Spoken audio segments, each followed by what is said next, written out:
السلام علیکم ورحمۃ اللہ وبرکاتہ۔ سامعین، صراط المستقیم چینل پہ پھر سے ایک بار خوش آمدید۔ امید ہے کہ آپ سب خیریت سے ہوں گے۔ آپ سے گزارش ہے کہ اگر آپ اس چینل پہ نئے ہیں تو چینل کو سبسکرائب کریں، آڈیو کو لائک کریں، زیادہ سے زیادہ شیئر کریں اور بیل آئیکن پہ کلک کریں تاکہ آپ کو نئے آڈیو کی نوٹیفیکیشن ملتی رہے۔ اللہ آپ کو بہترین بدلہ دے۔ شمشیر بے نیام حضرت خالد بن ولید رضی اللہ عنہ کی داستان شجاعت عنایت اللہ التمش۔ بسم اللہ الرحمن الرحیم۔ اسود عنسی نے جب سنا پر حملہ کیا تھا تو وہاں کے حاکم شہر بن بازان نے مقابلہ کیا، لیکن وہ شہید ہو گیا تھا۔ اس کی جوان سال بیوی جس کا نام آزاد تھا اسود کے ہاتھ چڑھ گئی۔ آزاد غیر معمولی طور پر حسین ایرانی عورت تھی۔ اس نے اسود کو قبول کرنے سے انکار کر دیا، لیکن اسود نے اسے جبرن اپنی بیوی بنا لیا تھا۔ آزاد اب اس شخص کی اسیر تھی جس سے وہ انتہائی درجے کی نفرت کرتی تھی۔ اکیلی عورت کر ہی کیا سکتی تھی؟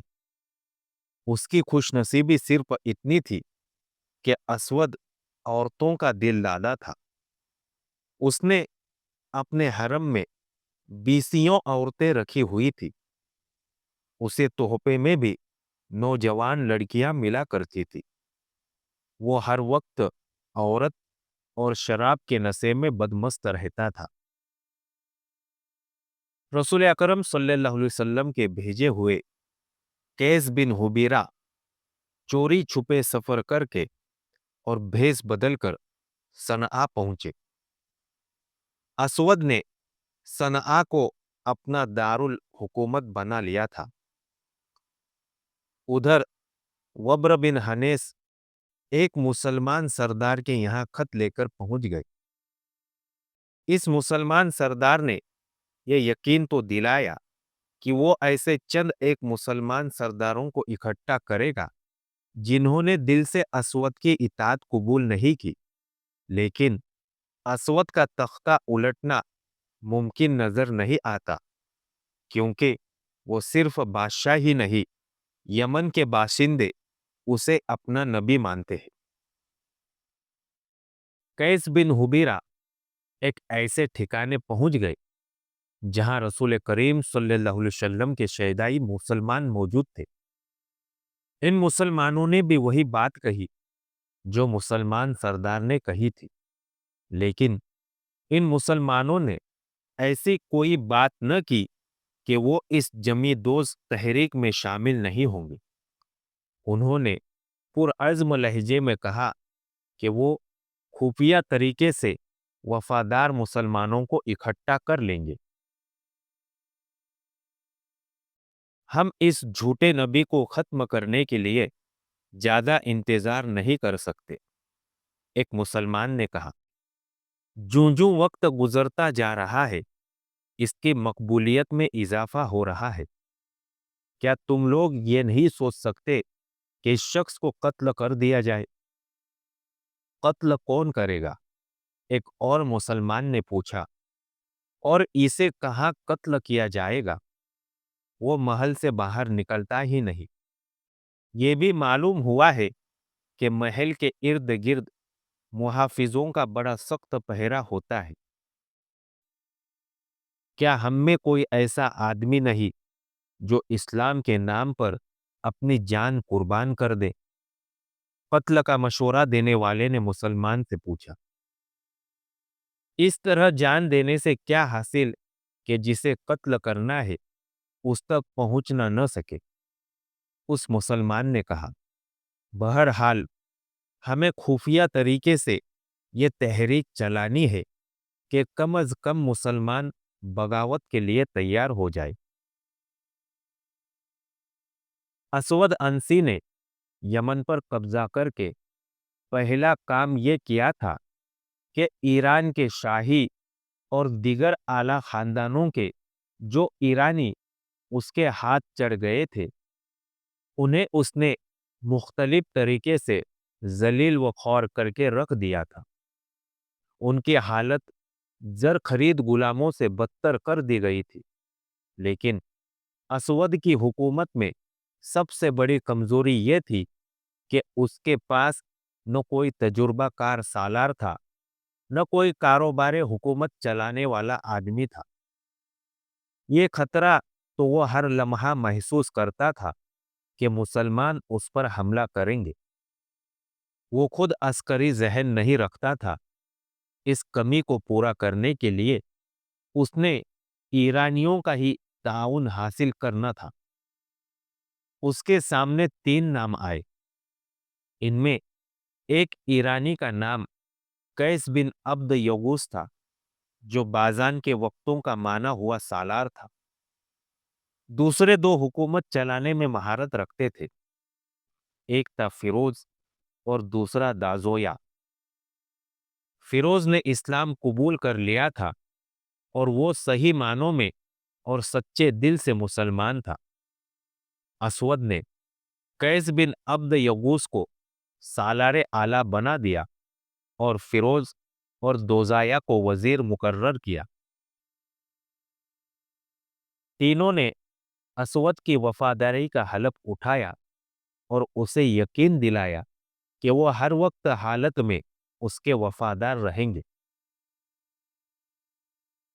ایک روز فیروز باہر کہیں گھوم پھر رہا تھا کہ ایک گداگر نے اس کا راستہ روک لیا اور ہاتھ پھیلایا۔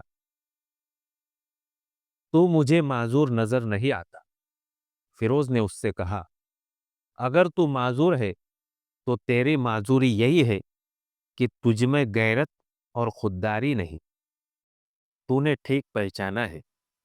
گداگر نے اپنا ہاتھ پیچھے کرتے ہوئے کہا، میری معذوری یہی ہے کہ میری غیرت مجھ سے چھین گئی ہے، اور میں دیکھ رہا ہوں کہ تیری بھی یہی معذوری ہے۔ میں نے بھیک کے لیے ہاتھ نہیں پھیلایا، میں اپنی غیرت واپس مانگ رہا ہوں۔ اگر تو پاگل نہیں ہو گیا تو مجھے بتا کہ تیرے دل میں کیا ہے؟ فیروز نے گداگر سے پوچھا۔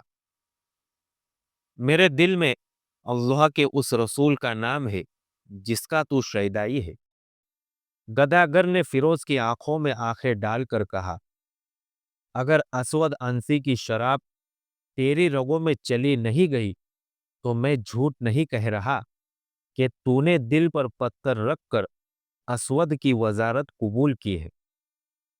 فیروز نے ادھر ادھر دیکھا۔ وہ سمجھ گیا کہ یہ مدینے کا مسلمان ہے، لیکن اسے یہ بھی خطرہ محسوس ہوا کہ یہ اسود کا کوئی مخبر بھی ہو سکتا ہے۔ مت گھبرا فیروز، گداگر نے کہا، میں تجھ پر اعتبار کرتا ہوں، تو مجھ پر اعتبار کر۔ میں تجھے اپنا نام بتا دیتا ہوں، قیس بن حبیرہ۔ مجھے رسول اللہ صلی اللہ علیہ وسلم نے بھیجا ہے۔ کیا تو صحیح کہتا ہے کہ رسول اللہ صلی اللہ علیہ وسلم نے تجھے میرے پاس بھیجا ہے؟ فیروز نے اشتیاق سے پوچھا۔ نہیں، قیس نے کہا، رسول اللہ صلی اللہ علیہ وسلم نے یہ کہا تھا کہ وہاں چلے جاؤ، اللہ کے سچے بندے مل جائیں گے۔ تجھے کس نے بتایا ہے کہ میں سچا مسلمان ہوں؟ فیروز نے پوچھا۔ اپنے رسول کا نام سن کر رسالت کے شیدائیوں کی آنکھوں میں جو چمک پیدا ہو جاتی ہے وہ میں نے تیرے آنکھوں میں دیکھی ہے، قیس نے کہا۔ تیرے آنکھوں میں چمک کچھ زیادہ ہی آ گئی ہے۔ فیروز نے قیس سے کہا کہ وہ چلا جائے۔ اس نے قیس کو ایک اور جگہ بتا کر کہا کہ کل سورج غروب ہونے سے کچھ دیر پہلے وہ وہاں بیٹھا گداگری کی صدا لگاتا رہے۔ اگلی شام فیروز اس جگہ سے گزرا जो उसने कैस बिन हुबीरा को बताई थी।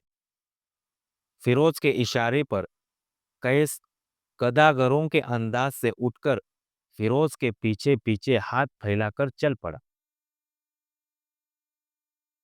रसूल खुदा सल्लल्लाहु अलैहि वसल्लम तक पैगाम पहुंचा देना कि आप सल्लल्लाहु अलैहि वसल्लम के नाम पर जान कुर्बान करने वाला एक आदमी असवद अंसी के साये में बैठा है।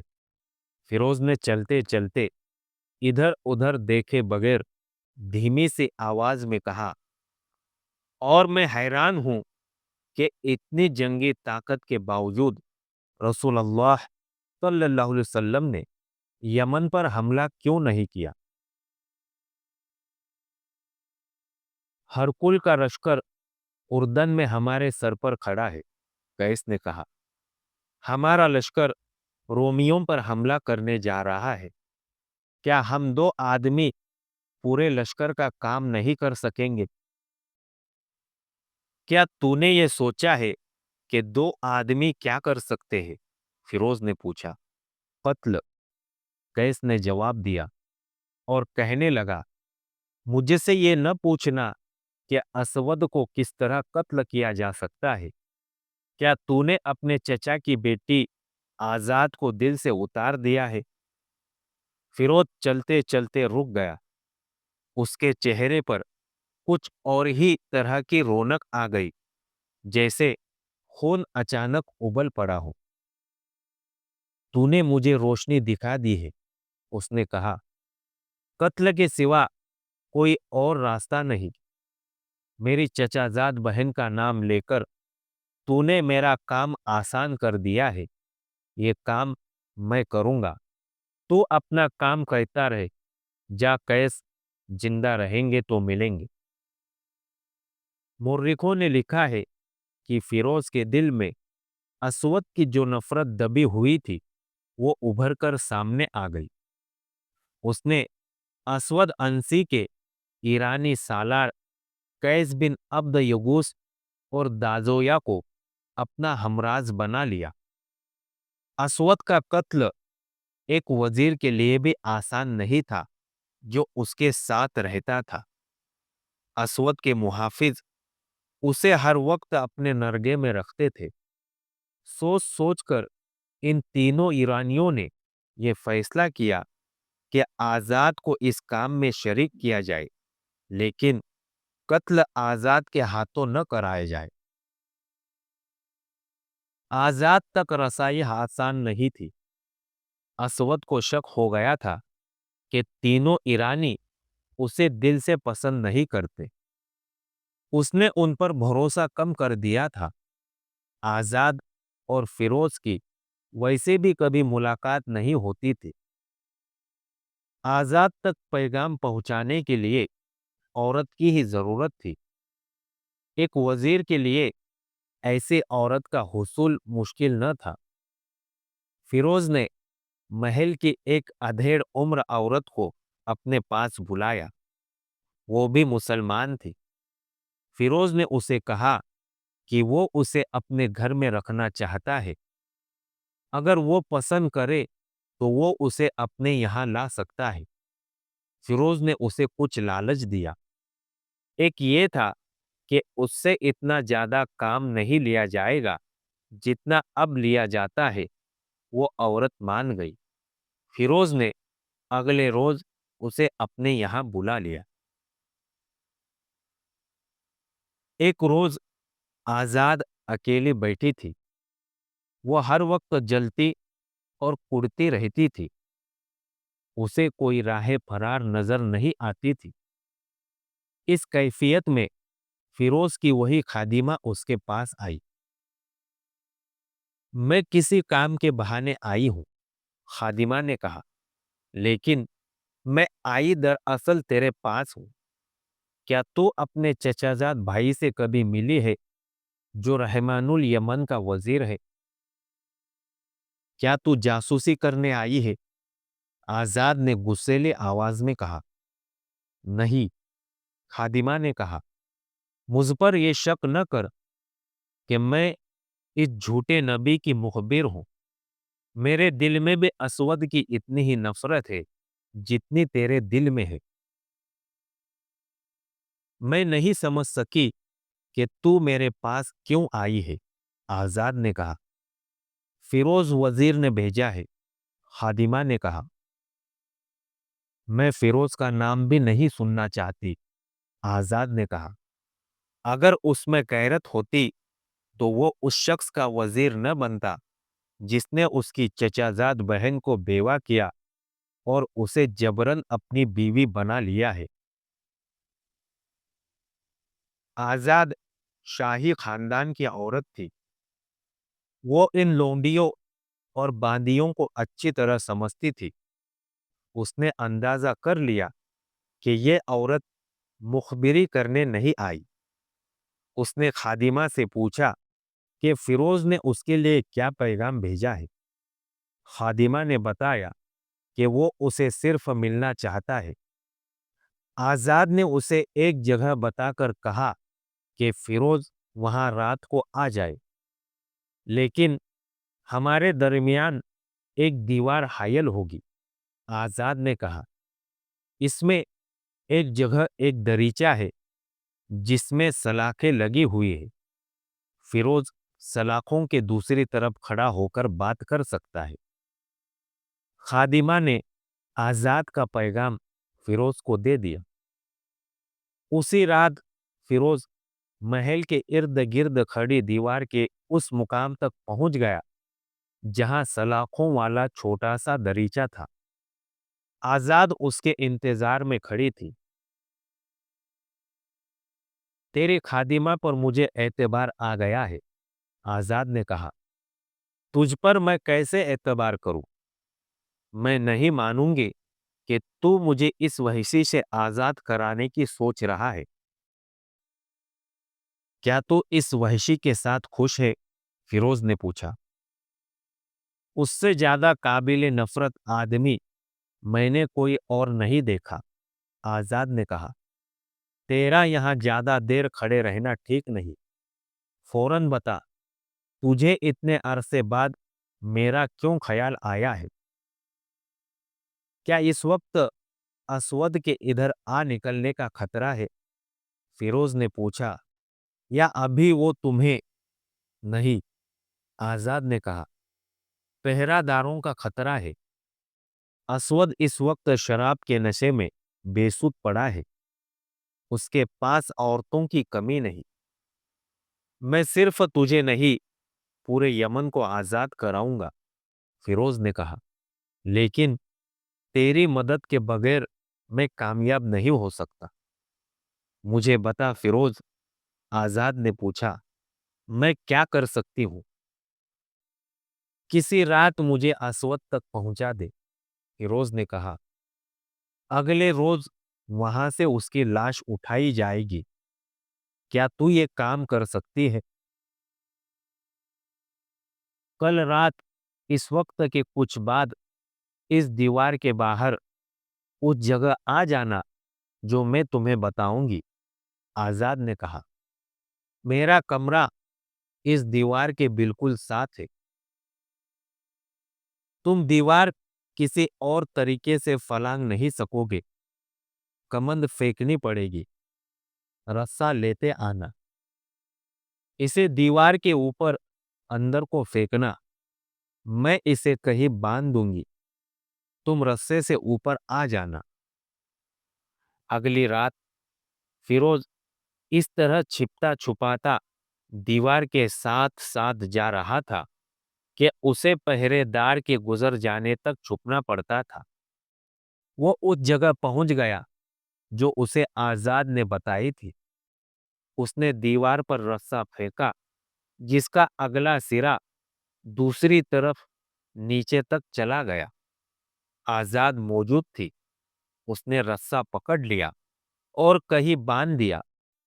फिरोज रस्से को पकड़कर और पांव दीवार के साथ जमाता दीवार पर चढ़ गया। उसने रस्सा दीवार पर बांध दिया और इसकी मदद से नीचे उतर गया। आजाद उसे अपने कमरे में ले गई और आधी रात के बाद तक उसे कमरे में ही रखा, क्योंकि असवद के बेदार होने का खतरा था। आधी रात के बाद वो बेहोश और बेसुध हो जाता है, आजाद ने कहा। ये शख्स इंसानों के रूप में देव है, ऐसा देव जो शराब पीता और औरतों को खाता है। तुमने इसकी जिसामत देखी है? इतना लंबा और चौड़ा जिस्म तलवार के एक दो वार तो शराब की तरह पी जाएगा। इसे हलाक करना आसान नहीं होगा। इसे हलाक करना है, ख्वाह मैं खुद हलाक हो जाऊं, फिरोज ने कहा। आजाद ने कमरे का दरवाजा जरा सा खोला और बाहर देखा। इस गुलाम गर्दिश के अगले सिरे पर एक पहरेदार खड़ा रहता था। वो साए की तरह खड़ा नजर आ रहा था। साफ पता चलता था कि इस तरफ उसकी पीठ है। आजाद अपने कमरे से निकली और दबे पांव असवद के कमरे का दरवाजा खोला।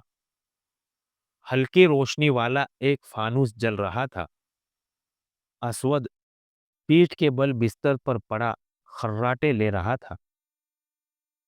मोर्रिक बिलाजी ने उस दौर की तहरीरों के दो हवाले देकर लिखा है कि आजाद जब असवद को देखकर वापस आई तो उसका अंदाज ऐसा था जैसे एक शोला आया हो।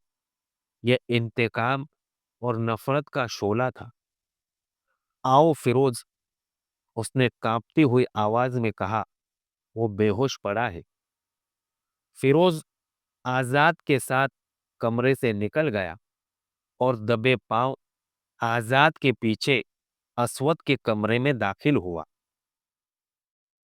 असवद जंगली सांड जैसा इंसान था। कमरे में शराब और गुनाहों का ताफुन था। न जाने ऐसे क्यों हुआ, असवद बेदार हो गया। अपने वजीर और अपनी हसीन ईरानी बीवी को देखकर वो उठ बैठा। मोरिखों ने लिखा है कि आजाद को वो काबिल एतमाद समझता था। फिरोज को देखकर उसे कुछ शक हुआ होगा। इस वक्त क्या मुसीबत आ गई है? असवद ने नशे से लड़खड़ाती हुई आवाज में पूछा। फिरोज ने एक लम्हा जाया न किया। तलवार खींची और पूरी ताकत से असवद की गर्दन पर वार किया। असवद ने गर्दन बचा ली और तलवार उसके नंगे सर पर पड़ी। असवद के मुंह से चीखनुमा आवाजें निकली और बिस्तर से लुढ़क कर दूसरी तरफ गिरा। गुलाम गर्दिश में दौड़ते कदमों की धमक सुनाई दी। आजाद तेजी से बाहर निकली और दरवाजा बंद कर दिया। पहरेदार दौड़ आ रहा था। आजाद ने तेजी से आगे बढ़कर पहरेदार को रोक लिया। कमरे से असवद की हल्की हल्की आवाजें आ रही थी। वापस अपनी जगह चले जाओ, आजाद ने पहरेदार को तहकुमाना लहजे में कहा। रहमानुल यमन के पास फरिश्ता आया हुआ है, वही नाजिल हो रही है। जाओ, इधर न आना। मोर्रिक बलाजी ने लिखा है कि पहरेदार ने एहतराम से सर झुका लिया और चला गया। आजाद अंदर आई तो देखा कि असवद फर्श से उठकर बिस्तर पर गिर रहा है और फिरोज दूसरे वार के लिए आगे बढ़ रहा है। असवद बिस्तर पर गिर पड़ा। उसका सर पलंग के बाजू पर था और सांडों की तरह डकार रहा था। तुम इसे मार नहीं सकोगे फिरोज, आजाद ने आगे बढ़कर कहा। और असवद के बाल जो लंबे थे दोनों हाथों से पकड़कर नीचे खींचे और वो खुद फर्श पर बैठ गई। अब फिरोज, गर्दन काट दो। फिरोज ने एक ही वार से असवद की गर्दन को सांप काट कर जिस्म से अलग कर दिया। फिरोज के साथियों कैस अब्द यबूस और वाजिया को मालूम था कि आज रात क्या होने वाला है। फिरोज ने असवद का सर उठाया और इन दोनों के यहां जा पहुंचा। मुहाफिजों और पहरेदारों को रहमानुल यमन के कत्ल की खबर मिली तो उन्होंने महल को मुहासरे में ले लिया। आजाद फिरोज के साथ रही। महल में भगड़त मच गई।